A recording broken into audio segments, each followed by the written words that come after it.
মুজাদ্দিদুজ্জামান বাংলাদেশে গেছেন ওয়াজ করতে, যে বাড়িতে হুজুরের দাওয়াত, ওই বাড়িতে হুজুর 3 সাঁঝ খেয়েছেন। খাওয়ার পরে জানতে পারলেন বাড়িওয়ালাটা শুধু আওয়াজ জানতে পেরেছেন কখন? খাওয়ার আগে না পরে? একটু কথা বলেন। ও মুজাদ্দিদুজ্জামান বাড়িওয়ালাকে ডেকে বললেন, বাবা তোমার ব্যাপারে এইরকম একটা কথা শুনেছি, কথা কি ঠিক নাকি? বাড়িওয়ালা সালেন্ডার হলেন, জি হুজুর আপনি যেটা শুনেছেন সঠিক শুনেছেন। মুজাদ্দিদুজ্জামান বললেন, ও বাবা মুজাদ্দিদুজ্জামান বললেন, ও আল্লাহর বান্দা, ফুরফুরার আবু বকর সুদের মাল গ্রহণ করে না। সুবহানাল্লাহ বলুন। আমি না জেনে খেয়ে ফেলেছি বাবা, আমার খাওয়ার দামটা তো রে নিতে হবে। আমি না জেনে খেয়ে ফেলেছি, আমার খাওয়ার দামটা বলুন। আমাকে যে ভাইরা দাওয়াত করেছেন, আমাকে যে বাড়িতে বসার জায়গা দিয়েছেন, আমি আসার সঙ্গে সঙ্গে হুজুর একটু চা খান, একটু ফল খান। আমি বললাম আমাকে কিচ্ছু লাগবে না, একটা পান হয়, একটা পান যদি দেন তা খাই। এখন আপনি মনে করেন একটা পান খেয়েছি, জানতে পারছি ওই লোকটা সুদখোর। এখন আমি যদি যাওয়ার সময় ওই লোকটারে বলি যে আপনি যে পান খেতে দিয়েছেন ওই পানের পয়সাটা আপনি নিন, আমার মতন মৌলভী সাহেবের কাছ থেকে ওই পান খাওয়ার দামটা কি লোকটা নেবে কি? তাহলে আমার ব্যাপারে যদি এই হয় মুজাদ্দিদে জামানকে খেতে দিয়ে খাওয়ার দাম নেবে, এরকম কপাল ফাটা কেউ আছে?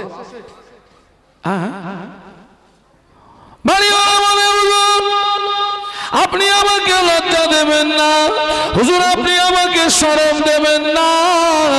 আমি তওবা করছি, জীবনে কোনোদিন আর সুদ গ্রহণ করব না। যদি বলতে পারলেন না, মহব্বতে বলতে পারলেন না। ও আমার ভাই মুজাদ্দিদুজ্জামান বলেছিলেন, ও বাবা বাড়িওয়ালা, আমি আবু বকর, আমি যে তোমাকে খাওয়ার দামটা দেবো ওই পয়সাটা আমার কাছে নাই। আমি যে তোমাকে খাওয়ার দাম দেবো ওই পয়সাটা আমার কাছে নাই। এখান থেকে ফুরফুরা শরীফ পর্যন্ত যেতে যে রাস্তা করো ওই পয়সা যারা অতিরিক্ত পয়সা আমার কাছে নাই। ও বাবা বাড়িওয়ালা, আমি আবু বকর আমার গায়ের জামাটা খুলে দিয়ে যাচ্ছি বাবা। হুজুরের জামার ভিতরে ফতুয়া পরা ছিল। ও বাবা বাড়িওয়ালা, আমি আবু বকর আমার গায়ের জামাটা খুলে দিয়ে যাচ্ছি বাবা। আমি ফুরফুরা শরীফে গিয়ে তোর খাওয়ার দামটা পাঠিয়ে দেবো। আবু বকরের জামা পার্সেল করে ফুরফুরায় পাঠিয়ে দিবি, তবে তিনি আল্লাহ ওলি হয়েছিলেন। আরো জোরে বলুন। আর আমরা তো হারাম খেয়ে হুড়িয়ে ফেলতেছি। হারাম খেয়ে কথা বলে না, হারাম খেয়ে কি বলেছি আমি? হুড়িয়ে ফেলতেছি। এই তোকার দেশের একটা ভাষা বললাম, বলো। আমার গতি করে হুড়িয়ে টুড়িয়ে বলে না।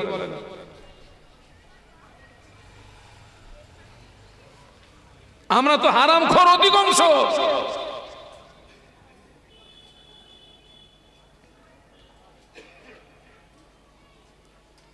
আগে আমি দূরে মাহফিলে গেলে মহিলাদের কাছে দোয়া চাইতাম, আমার স্ত্রীর কাছে দোয়া চাই, বাড়ির পাশের ভাবি চাচিদের কাছে দোয়া চাই। ভাবি চাচি, আমি দূর দেশে যাচ্ছি, আমার জন্য দোয়া করবি, আল্লাহ যেন ইজ্জত বাঁচায়। কেননা পুরুষদের আগে মেয়েদের দোয়া কবুল হয়ে যায়।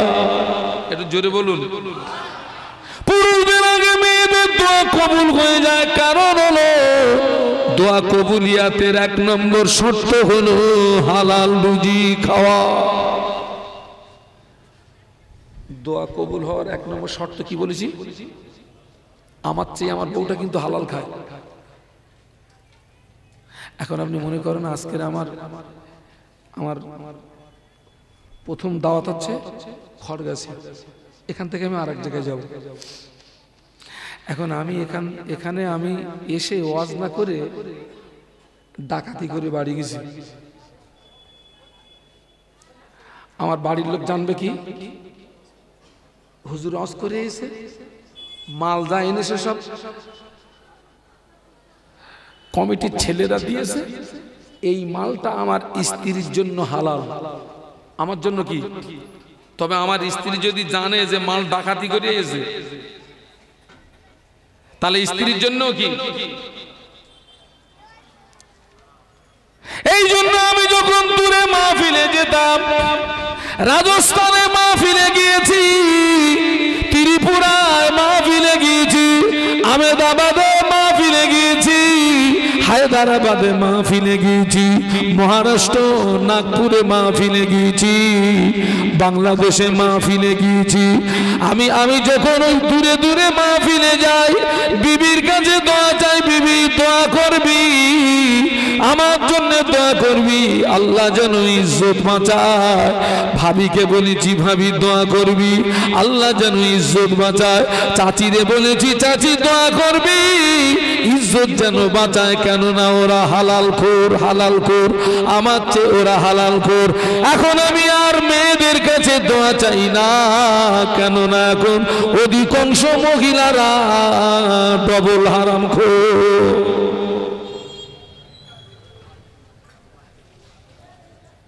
অধিকাংশ মহিলারা কি বলেছে সবাই মিলে একটু বলুন, ডবল হারাম খোর।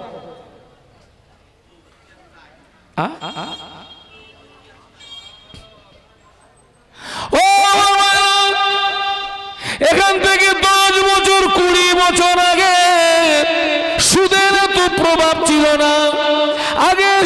আগে পুরুষরা সুদ খেত, মহিলারা ভালো ছিল, পুরুষরা সুদ খেত, মহিলারা ভালো ছিল। বাবা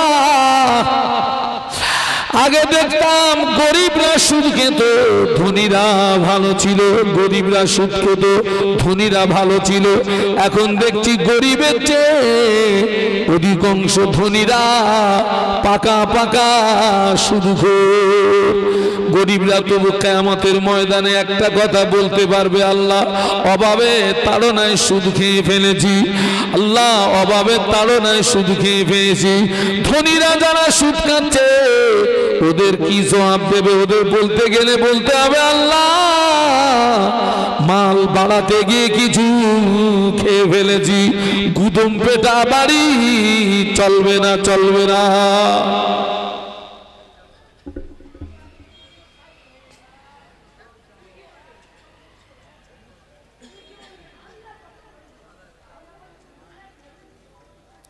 আগে পুরুষরা শুধু খেত, মেয়েরা ভালো ছিল, মেয়েরা এখন দাবি তুলল আমাদের সমান অধিকার দিতে হবে। কি অধিকার? বাংলাদেশের একজন বিশ্ববিখ্যাত বেশ্যা তাসলিমা নাসরিন, সে বলল কোরআন মেয়েদেরকে সমান অধিকার দেয়নি, ইসলাম মেয়েদেরকে সমান অধিকার দেয়নি। সে একটা দলিল খাড়া করলো, একটা পুরুষ যদি 4টে মহিলাকে বিয়ে করতে পারে, একজন মহিলা কেন 4টে পুরুষকে বিয়ে করতে পারবে না? বাবা কোরআনের ঘোষণা, একজন পুরুষ একই সঙ্গে কটা মহিলাকে বিয়ে করতে পারে? 4টে। তবে শর্ত হচ্ছে দাড়ি পাল্লার কাঁটা যদি সমান রাখতে পারো তবে কটা? 4টে। আর যদি আপ ডাউন মারার ভয় থাকে, আরে আপ ডাউন মারা বোঝেন, কম বেশি,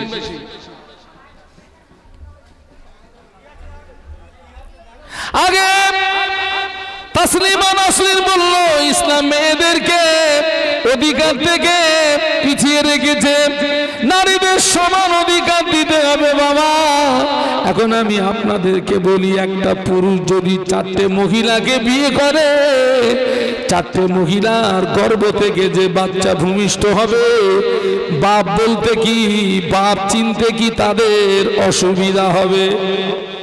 বলুন বলুন। হবে না। একজন মহিলা যদি 4টে পুরুষকে বিয়ে করে, ওর পেট থেকে যে বাচ্চা আসবে বাবা, ও বাপ বলে ডাকবে কারে? আগা কারে ডাকবে?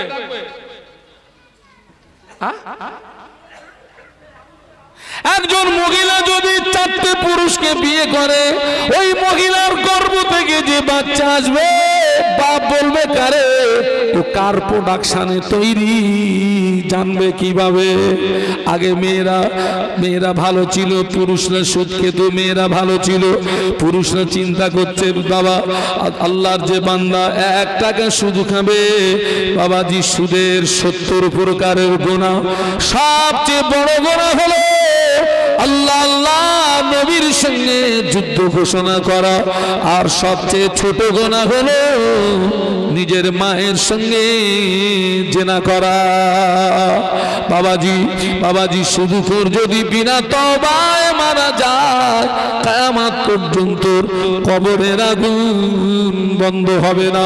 সুদখোরের নামাজ কবুল হয় না, সুদখোরের রোজা কবুল হয় না, সুদখোরের দান খয়রাত কবুল হয় না, সুদখোরের তাসবিহ তেলাওয়াত কবুল হয় না। সুদখোর যদি বিনা তওবায় মারা যায়, ওর লাশ কবরের ভিতরে শুইয়ে দিয়ে তামাম পৃথিবীর আলেম ওর কবরের পাশে যদি গোড়াগড়ি খায়, সুদখোরের কবরের আযাব মাপ হবে না। কিন্তু আগে পুরুষরা সুদ খেত, মেয়েরা ভালো ছিল, এরা চিন্তা করছে আমি একা সুদ খেয়ে জাহান্নামায় যাব। বিবিকে বলে বিবি যা, সমিতিতে চলে যা, বন্ধনে চলে যা, গরিব লোনে চলে যা, তুই সুদ খাবি যা। চল আমরা স্বামী স্ত্রী দুজনে জাহান্নামায় যাই। যে সমস্ত মেয়েরা সমিতি বন্ধন গ্রুপ লোকের সঙ্গে যুক্ত, বাবাজি ওরা যদি বিনা তওবায় মারা যায়, নাজাত ওদের নাই। তবে শুনে রেখে দেন, একটা মহিলা যদি জাহান্নামায় যায়, ওর সঙ্গে এক্সট্রা 4টে পুরুষ জাহান্নামায় যাবে। ওর বাপ জাহান্নামায় যাবে, ওর বড় ভাই জাহান্নামায় যাবে, ওর স্বামী জাহান্নামায় যাবে, ওর বড় ভাই জাহান্নামায় যাবে। একটার সঙ্গে কটা? একটু জোরে বলুন। একজন আমার বলতেছে, ও হুজুর আপনার ওয়াজ যে ভুল হয়ে যাচ্ছে হুজুর। কেন? তো বলতেছে হুজুর অপরাধ করতেছে ও মহিলা, এরা 7 জন মার খাবে কেন? তাই বলি খোকা তোর প্রশ্নের উত্তর দেওয়ার আগে তুই আমার প্রশ্নের উত্তর দে দিন। এই খোকা তুই তোর খোকা 22 সরালি উজু থাকে? তো বলছে হুজুর না 22 সরালি তো উজু থাকে না। আমি তোর যখন 22 সরে যখন উজু করিস কি কি ধুস? তো বলছে হুজুর হাত ধুই, কান ধুই, চোখ ধুই, মুখ ধুই। আমি বলি খোকা তোর যেখান থেকে পানি বেরোয় ওখানে কোনো, তোর যেখান থেকে হাওয়া বার হয় ও জায়গায় কোনো পানি টানি মারিস? তো বলছে না হুজুর ওখানে কোনো পানি টানি মারেনি। আমি খোকা তোর হাওয়া বেরোচ্ছে পিছনের দরজা দিয়ে, তুই শীতকালে হাত চুবুচ্ছিস কেন? তুই শীতকালে তোর মুখ চুবুচ্ছিস কেন? তো বলছে হুজুর তাও তো ঠিক, হাওয়া বেরোচ্ছে তোর পিছন দিয়ে, তুই এদের ধুচ্ছি কেন? আমি বলি খোকা শুনে রেখে দে, পিছনের দরজা দিয়ে হাওয়া বার হওয়ার ব্যাপারে হাতেরও অপরাধ আছে, চোখেরও অপরাধ আছে, কানেরও অপরাধ আছে, পায়েরও অপরাধ আছে। আমি ট্রেনের ভিতরে বসে আছি, পেটে খিদে চোখে ঘুম। আমি ট্রেনের ভিতরে বসে আছি, পেটে খিদে চোখে ঘুম। জানালার পাশে বসে আছি, ফির করে আওয়াজ আসছে। হঠাৎ আমার কানে আওয়াজ আসলো চাই বাদাম। বাদামের আওয়াজ শুনে ঘুম ভেঙে গেছে। আমি চোখ দিয়ে দেখেছি, জবান দিয়ে ওকে ডেকেছি, হাত দিয়ে নিয়েছি, পা দিয়ে এগিয়ে গিয়েছি। এরা যদি সহযোগিতা না করত, তোর মাল ভিতরে যেত না, তো পিছনের দরজা দিয়ে হাওয়া বেরোতো না। এ কথা বুঝতে পারছেন না? এরা যদি সহযোগিতা না করতো ও মাল। একজন মহিলার জীবনের রাখাল হলো 4টে পুরুষ। 1 নম্বর হলো বাপ হলো রাখাল, নাম্বার ওর বড় ভাই হলো রাখাল, 3 নাম্বার ওর স্বামী হলো রাখাল, 4র্থ নাম্বারে ওর বড় ছেলে হলো রাখাল। এই 4টে রাখাল যদি যথাযথ দায়িত্ব পালন করতেন, ওই মহিলা শরিয়াত বিরোধী কাজের সঙ্গে যুক্ত হতে পারতেন না। এরা দায়িত্ব পালন করেনি মানে এরা সমান অপরাধের অপরাধী। কথা বুঝতে পারতেছেন? এখন মনে করেন 4টে রাখালের ভিতরে 2জন দায়িত্ব পালন করেছে, মহিলা শুনিনি। কিয়ামতের ময়দানে আমার আল্লাহ পাক ওই 2জন রাখালকে নাজাত দিয়ে দেবে। একটু মহব্বতে বলা যাবে না? একটু জোরে বলা যায় না? তাকবীর দাও তো, নারায়ে তাকবীর। জোরে বলেন তো, নারায়ে তাকবীর। আমার দাদা পীরের হক সিলসিলা, আমার দাদা পীরের হক সিলসিলা, নারায়ে তাকবীর। দরুদ শরীফ আল্লাহুম্মা।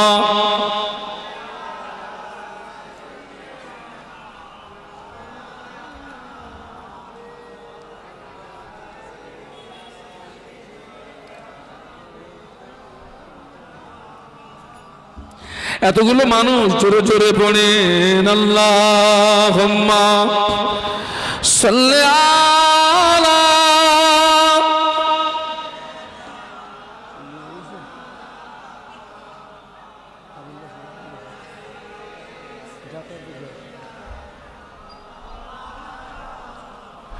একটু কলেমার জিকির, লা ইলাহা ইল্লাল্লাহ, জবান খুলে লা ইলাহা ইল্লাল্লাহ, লা ইলাহা ইল্লাল্লাহ মুহাম্মাদুর রাসূলুল্লাহ। আল্লাহুম্মা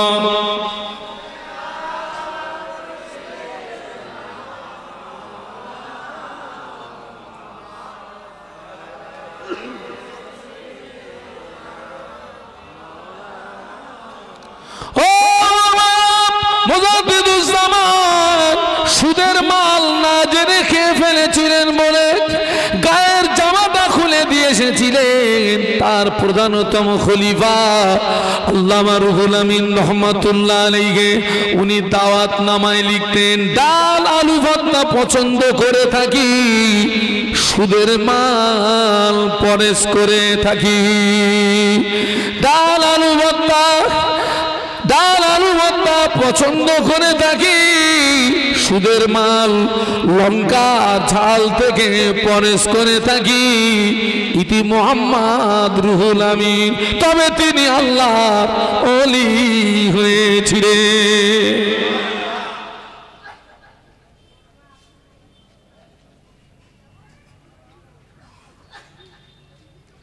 এখন কারুর বাড়ি খেতে গেলেও ভাই খুব মুশকিল আছে ভাই, কারোর বাড়ি খেতে গেলে খুব মুশকিল আছে।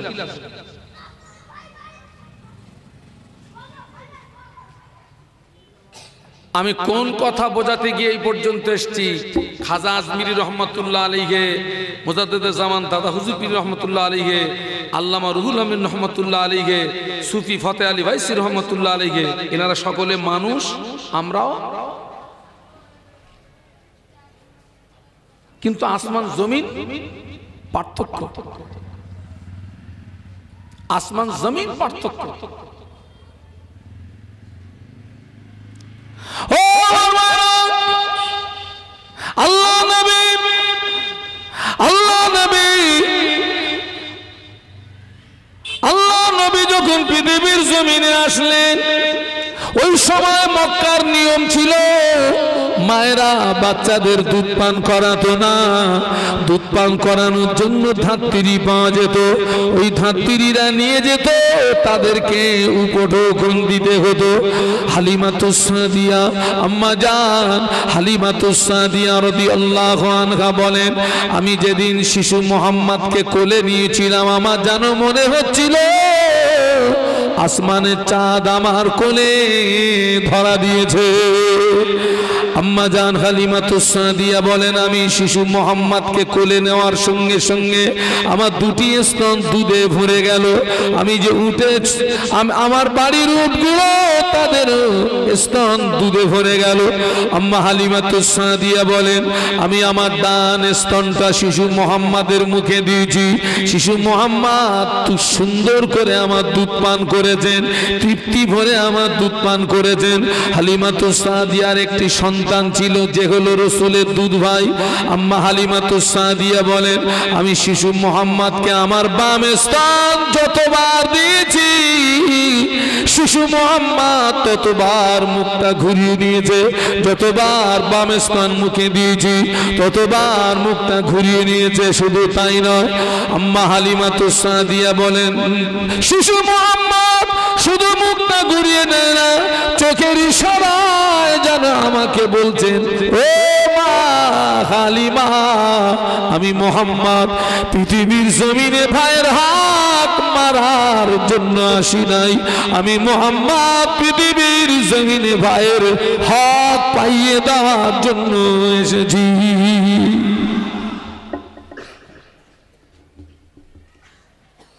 আজকে আমরা ভাইয়ের হক মারছি না মারছি না? বলুন, কথা বলুন, কথা বলুন। ছোট ভাইটা মূর্খ, বড় ভাইটা শিক্ষিত। ও তো মূর্খ, কিছু জান লেখাপড়া জানা, বলেছে এই জায়গায় টিপ মার। ও সেই জায়গায় টিপ মেরেছে। কিছুদিন পরে বাপ মরে গেছে। বাবা, বাপ মরে যাওয়ার পরে সম্পত্তি কি হয়? আরে ভাগাভাগি হবে তো নাকি? বাপের যে সম্পত্তি আছে, ছেলে দুটো আর কেউ নেই, তাহলে মাল কি হবে? বন্টন হবে। বন্টন করতে গিয়ে দেখা যাচ্ছে পুরো মাল বড়টার নামে রেকর্ড হয়ে গেছে। আমি বলো এটাকে গল্প করলাম না, বাস্তব বললাম। ও বড়টা পুরো মাল ওর নামেই করে নিয়েছে। আর নামাজ পড়তেছে ফাঁস কাতার। কোন কাতার বলেন না? কোন কাতার?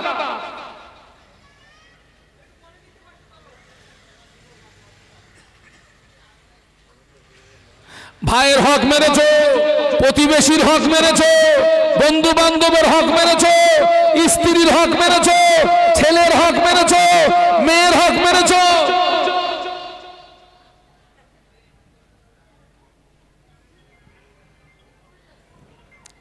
খাজা আজমিরের তুমি কি করে এক হব? খাজা আজমিরে আমি কি করে এক হব?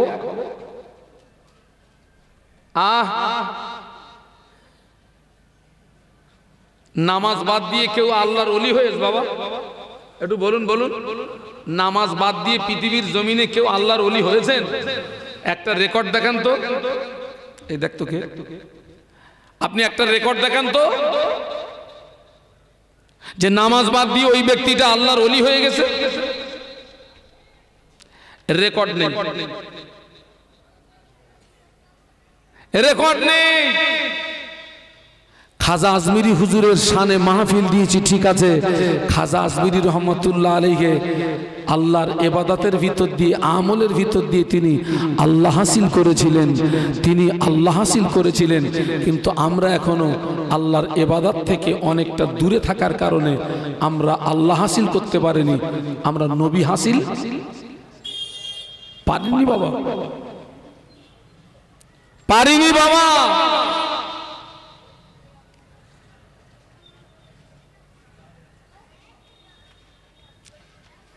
আহারে। এবং আমরা কি করেছি? আমাদের দ্বারায় আল্লাহর ওলি কামেল যারা আমাদের দ্বারায়, তাদের ইন্তেকালের পরে আমরা তাদের উপকার করিনি, বরং আমরা তাদের ক্ষতি করেছি। আজকের অধিকাংশ মাজারগুলো দেখুন শিরিকে ডুবে গেছে না যায়নি? বলুন। খাজা আজমির হুজুরের মাজারে জিয়ারাতে কারা কারা গেছেন একটু হাত তুলে দেখান তো। হাত তুলে দেখান। আমার বিশ্বাস হয় না খাজা আজমিরি ওখানে আছেন। আমার বিশ্বাস হয় না খাজা আজমিরি রহমাতুল্লাহ আলাইহি ওখানে আছেন। আমি বিশ্বাস করি না। কেন বিশ্বাস করি না?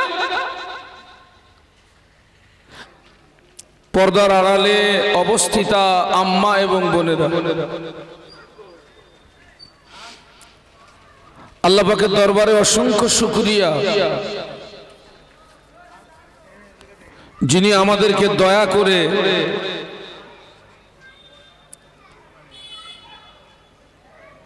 একটি মুতাবাররক মাহফিলে আমাদেরকে উপস্থিত হওয়ার তৌফিক দান করেছেন।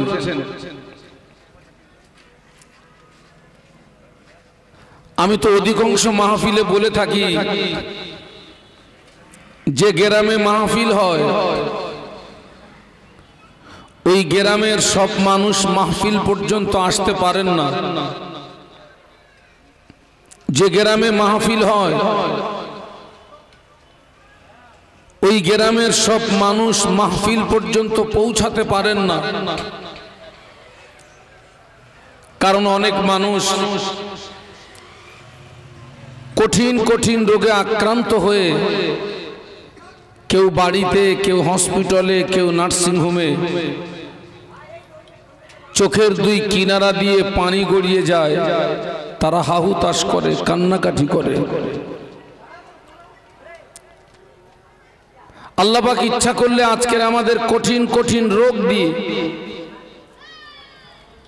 আল্লাহ পাক আমাদেরকে ইচ্ছা করলে আমাদেরকে বিপদ দিয়ে, মুসিবত দিয়ে আল্লাহ আমাদেরকে এই মাহফিল থেকে দূরে সরিয়ে রাখতে পারতেন।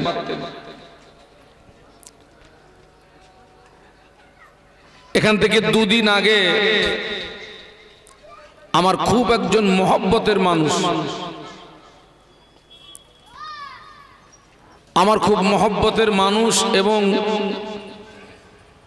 আমি যে প্রতিষ্ঠানের দায়িত্বে আছি তিনি সেই প্রতিষ্ঠানের একজন হিতাকাঙ্ক্ষী। আল্লাহর বান্দা আমার বাড়িতে আসছিলেন। ভাইয়ের বাড়িটা হচ্ছে মালতীপুরের সন্নিকট আমটোনা বলে জায়গাটার নাম, আমটোনা। ভাই আমার বাড়িতে আসছিলেন, ঠিক আমার বাড়ির থেকে কম বেশি 1 কিলোমিটার দূরে একটা মারাত্মক অ্যাক্সিডেন্ট হয়ে গেল। একটা অটো এসে মেরে দিল, মারাত্মক অ্যাক্সিডেন্ট। আমি ঘুম থেকে উঠে ভাইকে নিয়ে আমি আমাদের কি বলে হসপিটাল, বসিরহাটের জেলা হসপিটালে তাকে নিয়ে গেলাম। সেখান থেকে ট্রিটমেন্ট করিয়ে আবার বাড়ি এনে আমি তাকে আবার বাড়িতে পৌঁছে দিলাম। আমরা সবাই মিলে দোয়া করি আল্লাহ পাক যেন আমার ভাইকে দ্রুত শেফায়ে কামেলা নসিব করেন। একটু বলুন আল্লাহুম্মা আমিন, একটু মহব্বতের সঙ্গে বলুন আল্লাহুম্মা আমিন। এবং হসপিটালে, নার্সিং হোমে, বাড়ির বিছানায় যারা কষ্ট পাচ্ছে, কঠিন কঠিন রোগে আক্রান্ত হয়ে যারা কষ্ট পাচ্ছে, আমরা দোয়া করি আল্লাহ পাক যেন তাদের প্রত্যেককে আল্লাহ পাক পূর্ণ সুস্থতা দান করে আল্লাহ হাসি মুখে বাড়ি ফিরিয়ে দেন। একটু বলুন আল্লাহুম্মা আমিন। আমি এতগুলো কথা কেন বললাম? আল্লাহ ইচ্ছা করলে আমাদেরকেও কঠিন কঠিন রোগ দিয়ে, বিপদ দিয়ে, মুসিবত দিয়ে আল্লাহ আমাদেরকে মাহফিল থেকে মাহরুম করতে পারতেন। তিনি আমাদেরকে দয়া করে শারীরিক সুস্থতা রেখে এ মাহফিল পর্যন্ত আসার তৌফিক দান করেছেন। খুশি হয়ে আরো একটিবার বলি আলহামদুলিল্লাহ। একটু সম্মিলিতভাবে মহব্বতের সঙ্গে বলি আলহামদুলিল্লাহ। বিশ্বনবীর মাজার মুকদ্দাসে জানাই অসংখ্য দরুদ এবং সালাম। সকলে অন্তরের অন্তরস্থল থেকে বলি সাল্লাল্লাহু আলাইহি ওয়াসাল্লাম। একবার দরুদ শরীফ। আল্লাহুম্মা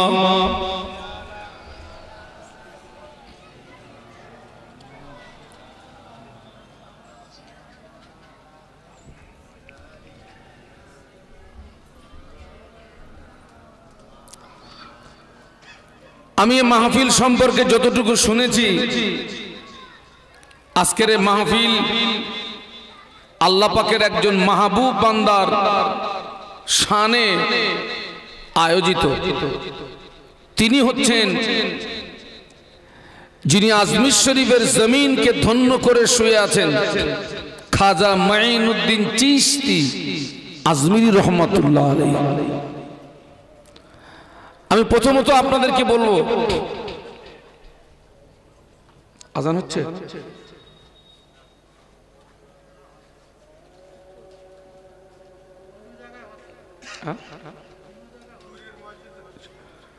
আমি আপনাদেরকে প্রথমত বলবো,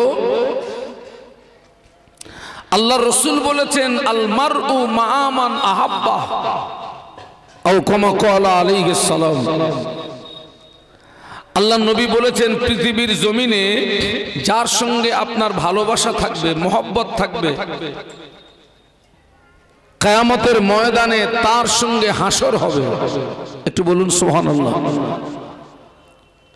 আজকের এই এলাকার মানুষ আপনারা, এই গ্রামের মানুষ আপনারা, আজকের আপনারা শাহানুরের স্মৃতিতে মাহফিল দেননি, অন্য একজন ব্যক্তিকে ভালোবেসে আপনারা তার স্মৃতিতে মাহফিল দেননি।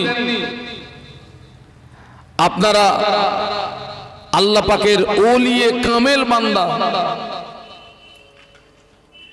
ওলিয়ে কামেল বান্দা খাজা আজমিরি রহমতুল্লাহ আলাইহির শানে এ মাহফিল দিয়েছেন। এর দ্বারাতে প্রমাণিত হয় আপনারা হুজুরকে ভালোবাসেন, আপনারা হুজুরকে মহব্বত করেন, আপনারা হুজুরকে পেয়ার করেন। আল্লাহ পাক যেন আমাদের এই ভালোবাসাকে কবুল করেন। একটু বলুন আল্লাহুম্মা আমিন। আল্লাহ পাক যেন আমাদের এই ভালোবাসাকে কি করেন? আল্লাহ পাক যেন কবুল করেন। আমার ভাইরা, আল্লাহ রসুল সাল্লাল্লাহু আলাইহি ওয়াসাল্লাম পাক জবানে বলেছিলেন, কুন আলিমান, তোমরা আলেম হয়ে যাও। আল্লাহ রসুল বললেন, তোমরা যদি আলেম না হতে পারো, আও মুতাআল্লিমান, আলেমের ছাত্র হয়ে যাও। আল্লাহ রসুল বললেন, তোমরা যদি আলেমের ছাত্র না হতে পারো, আও মুস্তামিয়ান, আলেমের শ্রোতা হয়ে যাও। আল্লাহ রসুল বললেন, তোমরা তাও যদি না পারো, কমপক্ষে আও মুহিব্বান লাহু ইলা আখিরিল হাদিস, তোমরা আলেমকে ভালোবাসো, আলেমকে ভালোবাসো, মহব্বত করো। কেন? ওই আলেমটা যদি খাঁটি আলেম হয়, ওই আলেমের ওসিলায় আল্লাহ পাক কাল কিয়ামতের ময়দানে আল্লাহ পাক তোমাকে নাজাত দান করবে। একটু মহব্বতের সঙ্গে বলুন। ওই আলেমটা যদি খাঁটি আলেম হয়, ওই খাঁটি আলেমের সঙ্গে তোমার যদি ভালোবাসা থাকে, মহব্বত থাকে, আল্লাহ পাক কিয়ামতের ময়দানে ওই খাঁটি আলেমের ওসিলায় আমার আল্লাহ তোমাকে নাজাত দান করবে।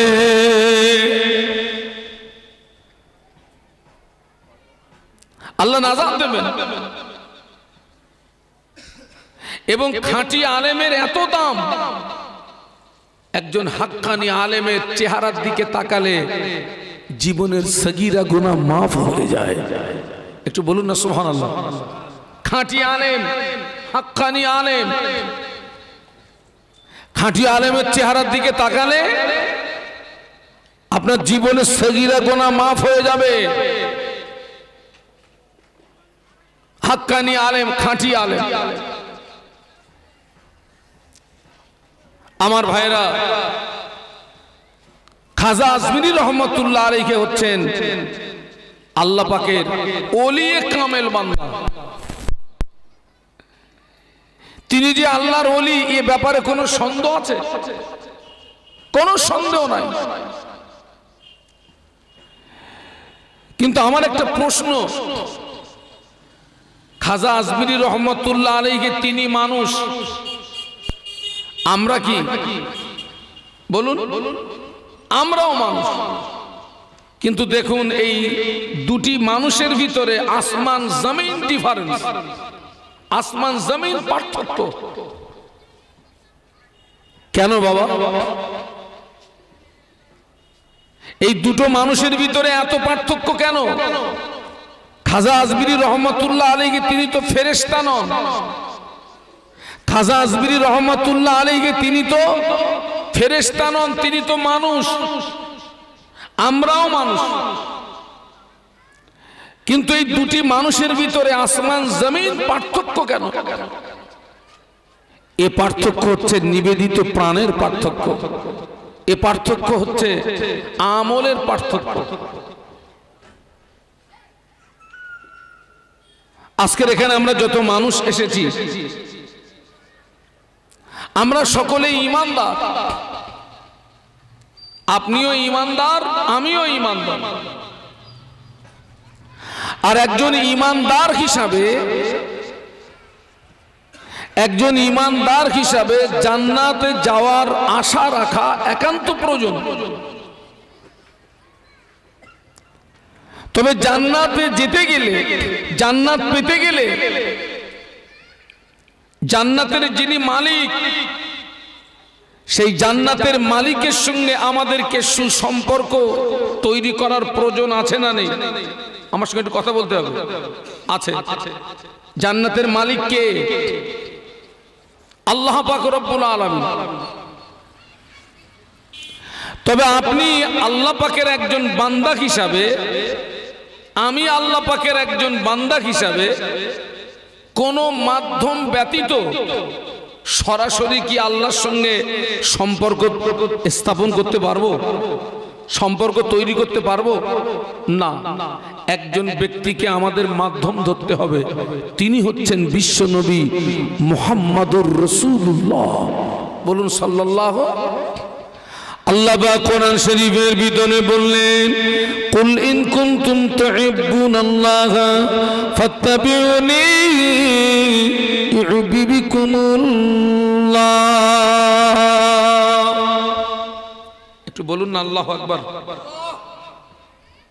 আল্লাহ পাক জানিয়ে দিলেন, ও আমার হাবিবে পিয়ারা, তুমি আমার বান্দা বান্দি দিগকে বলে দাও, আমার বান্দা বান্দিদেরকে জানিয়ে দাও, তারা যদি আমাকে পেতে চায়, তারা যদি আমার সঙ্গে মোহব্বত স্থাপন করতে চায়, ফাত্তাবিউনি, তারা যেন আগে তোমার তাবেদারি করে, তারা যেন আগে তোমার ইত্তেবা করে, অনুসরণ করে। আল্লাহ বললেন, ও আমার হাবিবে পিয়ারা, আমার যে বান্দা বান্দি তোমার ইত্তেবা করবে, তোমার অনুসরণ করবে, তোমার তাবেদারি করবে, আমি আল্লাহ ওদেরকে ভালোবাসবো। শুধু ভালোবাসবো না, আমি আল্লাহ পাক ওদের উপরে খুশি হয়ে আমি আল্লাহ পাক ওদের জীবনের সমূহ গুনাহগুলোকে মাফ করে দেব।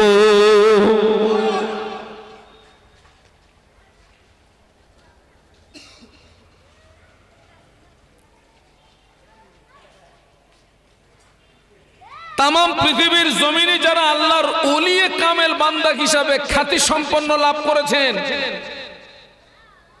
নবীর একটা সুন্নাতকে বাদ দিয়ে আল্লাহর ওলি হওয়া, বলুন, যায় না।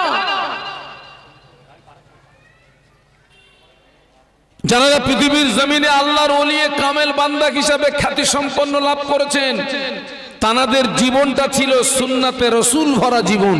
একটু বলুন সুবহানাল্লাহ। তাদের জীবন ছিল আল্লাহ পাক যে কাজ করতে আদেশ করেছেন তারা সেই কাজ করেছেন।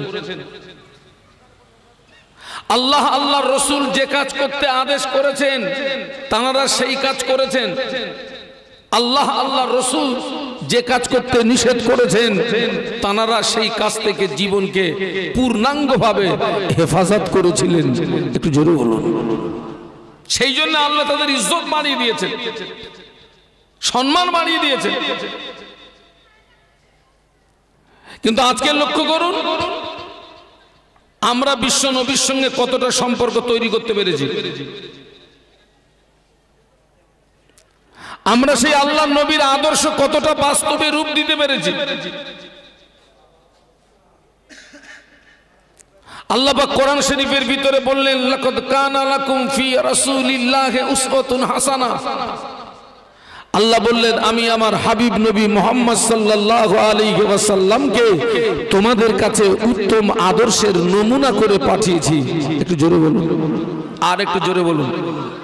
বাবা, খাজা আজমিরি রহমাতুল্লাহ আলাইহি বিশ্ব নবীকে যে ভালোবেসেছিলেন, ওই ভালোবাসা আর আমরা যে নবীকে ভালোবেসেছি এই ভালোবাসা, দুটো ভালোবাসা কি এক? বলুন বলুন। তিনি আল্লাহকে যে ভালোবেসেছিলেন তানার আল্লাহ ভালোবাসা, আর আমরা যে আল্লাহকে ভালোবাসি আমাদের আল্লাহ ভালোবাসা, এই দুটো কি এক? বাবা, আসমান জমিন পার্থক্য, আসমান জমিন ডিফারেন্ট।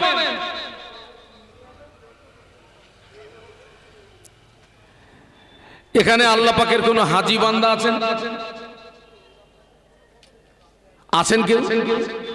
আল্লাহ নবীর মাজার জিয়ারত করা কোন মানুষ এখানে আছেন? হাত তোলেন। আলহামদুলিল্লাহ, একজন আছেন। আচ্ছা, আমি আপনাকে জিজ্ঞাসা করছি, আপনি যখন মদিনা শরীফে গিয়েছিলেন, আপনি আল্লাহ রসুলের মাজার মুকাদ্দাসের পাশে দাঁড়িয়ে আপনি নবীকে সালাম দিয়েছিলেন। আমিও আল্লাহ নবীর মাজার মুকাদ্দাসের পাশে দাঁড়িয়ে আমি বহুবার নবীকে সালাম দিয়েছি। নবীর উম্মত যখন মাজার মুকাদ্দাসের পাশে দাঁড়িয়ে সালাম দেন, ওই সালামটা আল্লাহ নবী নিজে কানে শুনতে পান এবং উম্মতের সালামের জবাবটা রাসূলুল্লাহ দিয়ে থাকেন। একটু জোরে বলুন। কিন্তু সেই সালামের জবাব, আল্লাহ নবী দেওয়া সালামের জবাব আপনিও শুনতে পাননি, আমিও শুনতে পাইনি। কিন্তু খাজা আজমিরি রহমাতুল্লাহ আলাইহি আল্লাহ নবীকে সালাম দিয়েছিলেন। তিনি আল্লাহ নবী সালামের জবাবটা নিজে কানে শুনতে পেয়েছিলেন না পাননি? কি করে হলো?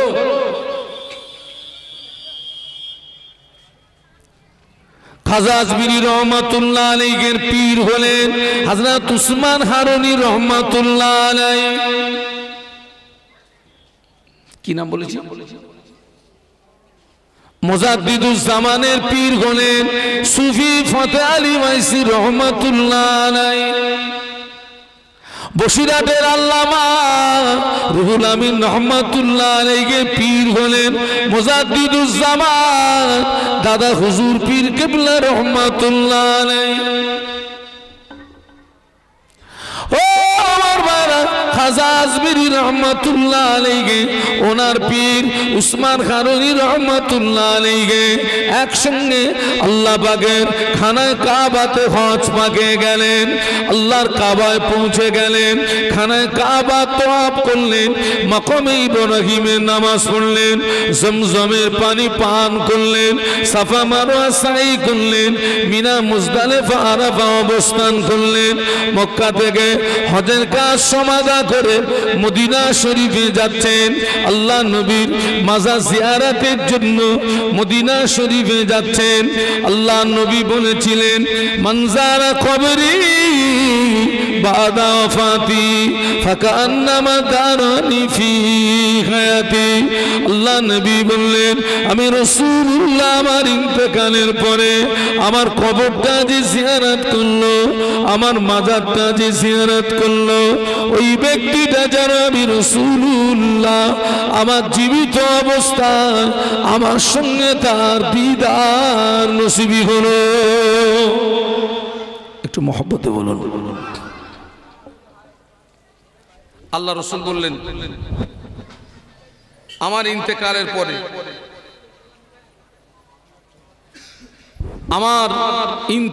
পরে আমার মাজার যে জিয়ারত করলো, সে যেন আমার জীবিত অবস্থায় আমার সঙ্গে তার কি হলো, দেখা হলো। আল্লাহ নবী অপর জায়গায় বলেছেন, মানজারা কবরি ওয়াজাবাত লাহু শাফাআতি। আল্লাহ নবী বললেন আমি রাসূলুল্লাহ আমার ইন্তেকালের পরে আমার কবরটা যে জিয়ারত করলো, আমার মাজারটা যে জিয়ারত করলো, আমি আল্লাহ নবী বলছি কিয়ামতের কঠিন মুসিবতের সময় ওই উম্মতির জন্য তাক সুপারিশ করাটা আমি রাসূলুল্লাহর পক্ষে ওয়াজিব হয়ে গেল। একটু মহব্বতে বলুন না।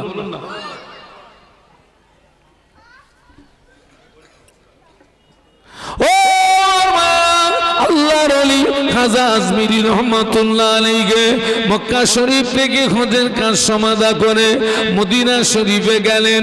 আল্লাহ নবীর মাজার মুকাদ্দাসের পাশে দাঁড়িয়ে সালাম দিলেন। আল্লাহ নবীকে সালাম দিলেন, আসসালামু আলাইকা আইয়ুহান নবিয়্যু ওয়া রাহমাতুল্লাহি ওয়া বারাকাতুহু। আসসালাতু আসসালামু আলাইকা ইয়া রাসূলুল্লাহ। আসসালাতু আসসালামু আলাইকা ইয়া হাবিবাল্লাহ। হুজুরের সালাম দেওয়া শেষ। আল্লাহ নবী মাজার মুকাদ্দাসের ভিতর থেকে যে সালামের জবাব দিয়েছিলেন ওই সালামের জবাব খাজা আজমিরি রহমাতুল্লাহ আলাইহি, পীর উসমান হারুনি রহমাতুল্লাহ আলাইহি আল্লাহ নবী সালামের জবাব নিজে কানে শুনতে পেয়েছিলেন।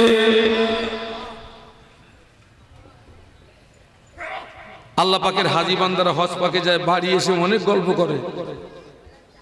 আজ পর্যন্ত কাউকে গল্প করতে শুনেছেন যে নবীকে সালাম দিয়েছি আর নবী সালামের উত্তর দিয়েছে আমি নিজে কানে শুনতে পেয়েছি? আরে কথা বলো না কেন? আমি বলছি তো, আমি আল্লাহ রসুলকে সাল্লাল্লাহু আলাইহি সাল্লামকে বহুবার সালাম দিয়েছি, নবী আমার সালামের জবাব দিয়েছেন, কিন্তু নবীর সালামের জবাব শোনার সেই কান আমি তৈরি করতে পারিনি। ও আমার কানের দোষ। কিসের দোষ রে বাবা? কানের দোষ। আল্লাহ নবী সালামের জবাব দিয়ে বলেছিলেন, ও বাবা মাইনুদ্দিন, মদিনার জমিনে তোমায় থাকতে হবে না বাবা, তুমি হিন্দুস্তানের জমিনে চলে যাও। আমি রাসূলুল্লাহ হিন্দুস্তানের জমিনে কলেমা দাওয়াত দিতে পারলাম না। ও বাবা মাইনুদ্দিন, তুমি হিন্দুস্তানের জমিনে চলে গিয়ে কলেমা প্রচার শুরু করো। খাজা আজমিরি হুজুর কাঁদতেছিলেন, ইয়া রাসূলুল্লাহ, ইয়া হাবিবাল্লাহ, হুজুর আমি মদিনাতে এসেছি, আমার মনে বড় আশা, আমি আপনাকে সালাম দেব, আপনার মাজার জিয়ারত করব, আপনার মসজিদে নামাজ পড়ব, আমার হৃদয় ঠান্ডা হবে, আমার কলিজা ঠান্ডা হবে। আপনি কেন আমাকে হিন্দুস্তানে চলে যেতে বলছেন?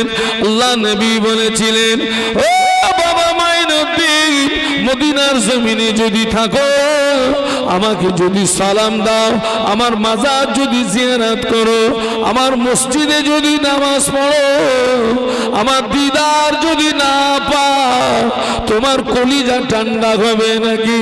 না ইয়া রাসূলুল্লাহ, আপনার দিদার যদি না পাই আমার কলিজা ঠান্ডা হবে না। আল্লাহ নবী বললেন, ও বাবা মাইনুদ্দিন, হিন্দুস্তানের জমিনে চলে গিয়ে কলেমা দাওয়াত দিতে শুরু করো। আমি আল্লাহ নবী কথা দিলাম, আমি হিন্দুস্তানের জমিনে তোমাকে দেখা দেব। যাও হিন্দুস্তানের জমিনে চলে যাও।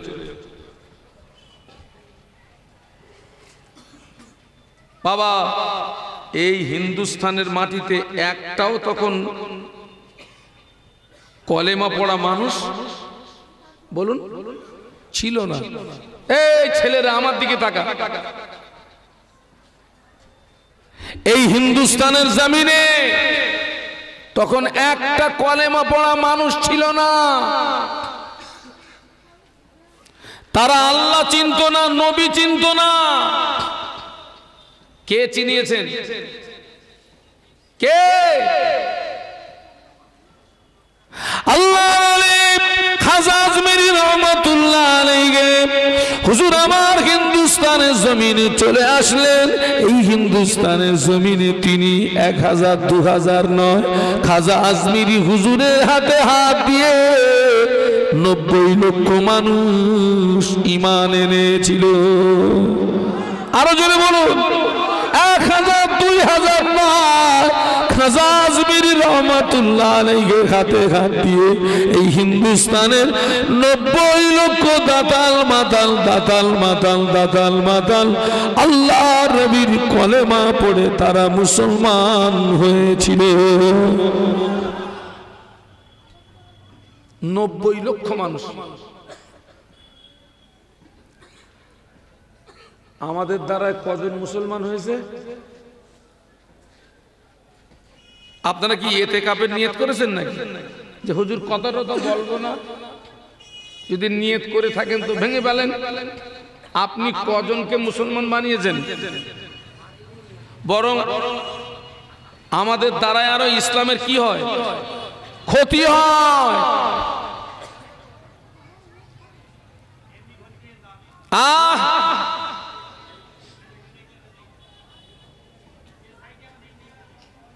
এখন কোথাও চট দিতে হবে না, এখন কোথাও চট দেবেন না।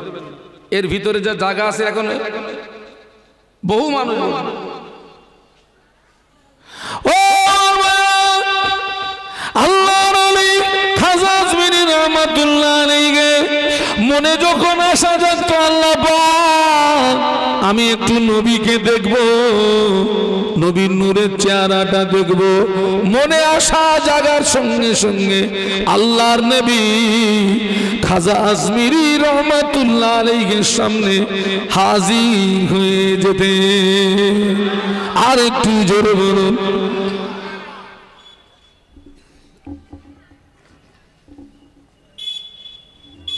তিনি আল্লাহর নবীর সঙ্গে সেই সম্পর্ক তৈরি করেছিলেন।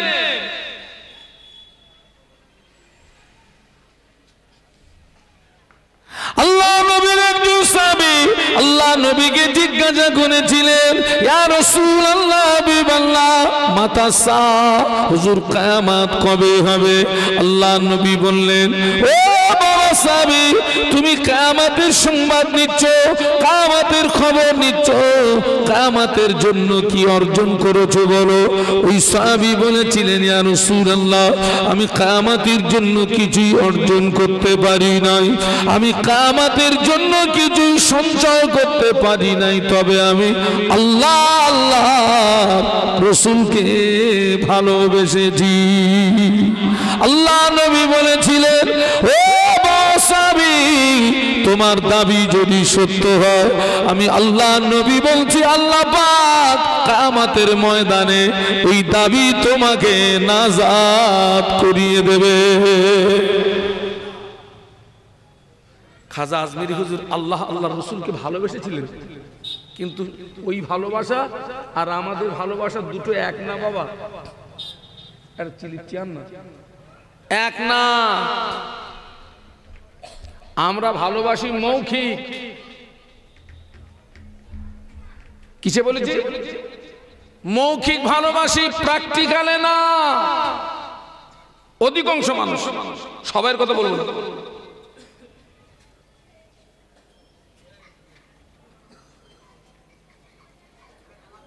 এ বাবা, এ আমার দিকে তাকান। দাদু হুজুরের পীরের নাম কি বলেছিলাম? সুফি সুফি মতিয়ালি ওয়াইসি রহমাতুল্লাহ আলাইহি, মুজাদ্দিদুজ জামানের পীর। আল্লাহর সঙ্গে এমন সম্পর্ক তৈরি করেছিলেন, নবীর সঙ্গে এমন সম্পর্ক তৈরি করেছিলেন। সুফি ফতেহ আলী ওয়াইসি রহমাতুল্লাহ আলাইহি চোখের একটা করে পলক মারতেন, প্রতিটা পলকে পলকে পলকে পলকে একবার করে আল্লাহর নবীর দিদার হতো। আর জোরে বলো, পলকে পলকে নবীকে দেখতে। আমরা কবার দেখেছি? আমাদের স্বপ্ন সব আলাদা। ঘুমিয়ে লোকের বউ ঘুমিয়ে